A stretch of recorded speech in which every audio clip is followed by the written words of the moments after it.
कृष्ण निरंतर अर्जुन को निष्पाप कहते हैं, कहते चले जाते हैं निष्पाप, क्योंकि ये हिंदू धारणा है और बड़ी मूल्यवान है कि निष्पापता हमारा स्वभाव है, उससे वंचित होने का उपाय नहीं है। पाप करके भी आपके निष्पाप होने में कोई फ़र्क नहीं पड़ता। ये हिंदू विचार की बड़ी गहन धारणा है।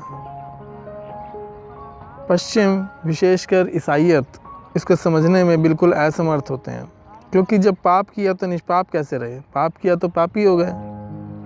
लेकिन यही हिंदू चिंतन बड़ा कीमती है। हिंदू चिंतन कहता है कि क्या तुम करते हो यह ऊपर ही ऊपर रह जाता है। जो तुम हो उसे तुम्हारा कोई भी करना नष्ट नहीं कर पाता।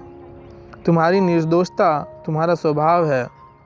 तो जिस दिन तुम यह समझ लोगे कि कृत्य से मैं दूर हूँ, उसी दिन तुम पुनः अपनी निष्पाप स्थिति को उपलब्ध हो जाओगे। उसे तुमने खोया नहीं है, सिर्फ तुम भूल गए हो।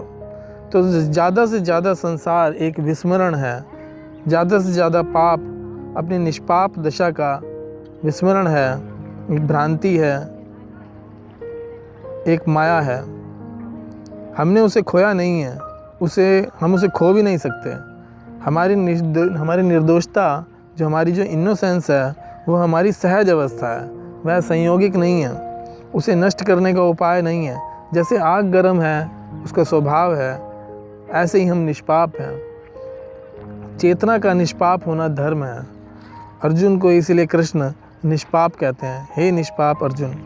लेकिन अर्जुन को स्मरण नहीं है इस निष्पाप स्थिति का, इसलिए वह भयभीत है।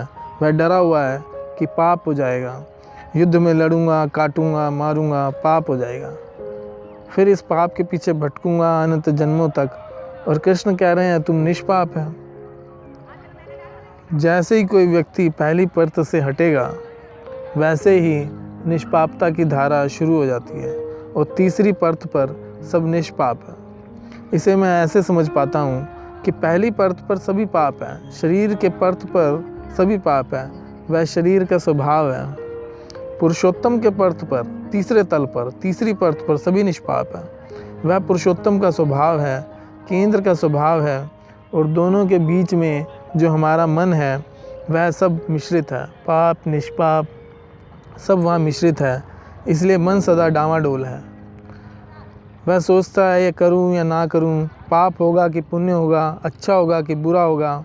अर्जुन वहीं खड़ा है, दूसरे तल पर, दूसरे बिंदु पर, और कृष्ण तीसरे तल पर, तीसरे बिंदु पर, पुरुषोत्तम तल पर बात कर रहे हैं। अर्जुन दूसरे बिंदु पर खड़ा है और भीम और कौरव और दुर्योधन वो दूसरे पहले बिंदु पर खड़े हैं। उनको सवाल भी नहीं है।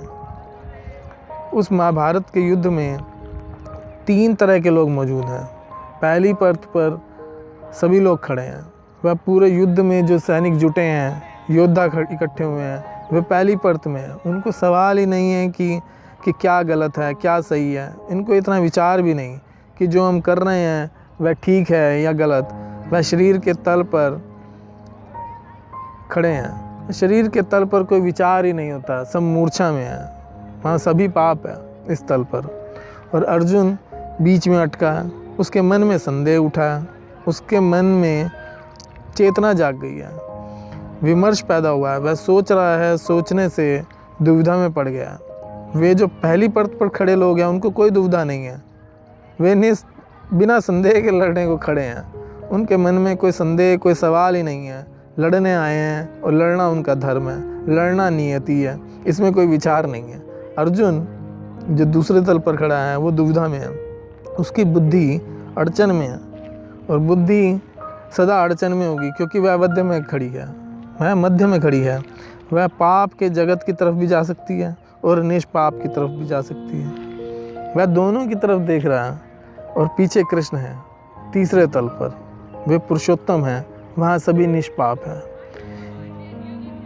एक बात मजे की है कि जो पाप के तल पर खड़े हैं उन्हें कोई भी संदेह नहीं, और जो निष्पाप के तल पर खड़ा है उसे भी कोई संदेह नहीं, क्योंकि यहाँ सभी निष्पाप है, कुछ पाप हो ही नहीं सकता। जो पाप के तल पर खड़ा है उसे निष्पाप का कुछ पता नहीं, इसीलिए तुलना का कोई उपाय नहीं है। और अर्जुन मध्य में खड़ा है। अर्जुन शब्द का अर्थ भी बड़ा कीमती है। अर्जुन शब्द बनता है ऋजु से, और ऋजु का अर्थ होता है सीधा, और अऋजु का अर्थ होता है कि तिरछा, डामाडोल, कांपता हुआ। और अर्जुन का अर्थ है कांपता हुआ, लहरों की तरह डावाडोल, तिरछा, ईर्षा, कुछ भी सीधा नहीं है, और दोनों तरफ उसके कंपन है और वह तय नहीं कर पा रहे हैं। और कृष्ण निष्पाप पुरुषोत्तम है, वहाँ कोई कंपन नहीं है। इसलिए अर्जुन कृष्ण से पूछ सकता है, और इसलिए कृष्ण अर्जुन को उत्तर दे सकते हैं। कृष्ण की पूरी चेष्टा ये है कि अर्जुन पीछे सरक जाए और निष्पाप की जगह खड़ा हो जाए और यहाँ से युद्ध करें। और यही गीता का पूरा सार है, कैसे अर्जुन सरक जाए निष्पाप की दशा में और वहाँ से युद्ध करें। देखो, दो हालात में युद्ध हो सकता है। एक तो अर्जुन सरक जाए शरीर के तल पर, जहाँ भीम और दुर्योधन खड़े हैं, और यहाँ युद्ध हो सकता है जब कृष्ण के तल पर सरक जाए तो युद्ध हो सकता है। पहले तल पर सरक जाए तो युद्ध साधारण होगा, जैसे रोज होता रहता, और तीसरे तल पर सरक जाए तो युद्ध असाधारण होगा। और असाधारण होगा जैसे कभी कभी होता है, सदियों में कभी कोई तीसरे आदमी तीसरे तल पर खड़े होकर युद्ध में उतरता है, और अगर वह बीच में खड़ा रहे तो वह कुछ भी ना कर पाएगा, युद्ध होगा ही नहीं, वह सिर्फ दुविधा में नष्ट हो जाएगा, वह संदेह में डूबेगा और समाप्त हो जाएगा। और अधिकांश लोग संदेह में ही डूबते उतरते रहते हैं। यही गीता का सार है। धन्यवाद।